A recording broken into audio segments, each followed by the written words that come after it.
there, shower thoughts. Well, this is my car thoughts. And I'm also just an overthinker in general, so it's like an always thought for me. But this one specifically almost triggers me and convicts me at the same time. So I'm listening to Christian music because of a part where I am in my life where I don't feel like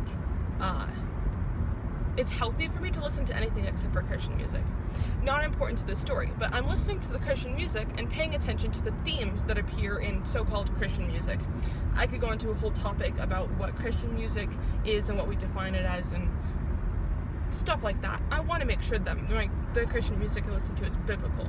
But anyway, listening to Christian music, like CCM, what you would hear on the radio. And so many of the songs that they play, so many of the songs that we listen to, so many of the songs that our culture has deemed important are the songs where it's like, well, God will use my pain for something good. God is completely in control of the situation, and Romans 8:28 says, for God works all things together for the good of those who love him and are called according to his purpose. And I could go into a whole conversation about that. I actually did on a YouTube video. But anyway, what really stood out to me is that we as Christians, once we are saved, we're called to live Christ-like, to give God glory through everything that we do. But we're also still in the sinful human nature. We still have the flesh. We have the battle against the flesh, and we have the battle against the spiritual realm, which again is a whole other conversation I could go into. But we're battling.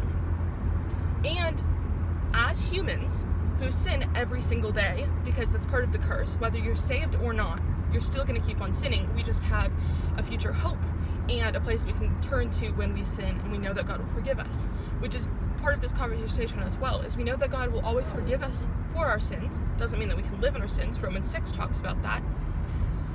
But I really feel like God's not getting the good end of this deal, because he is constantly forgiving us, constantly giving us things that we don't deserve, grace, and not giving us things that we do deserve, mercy.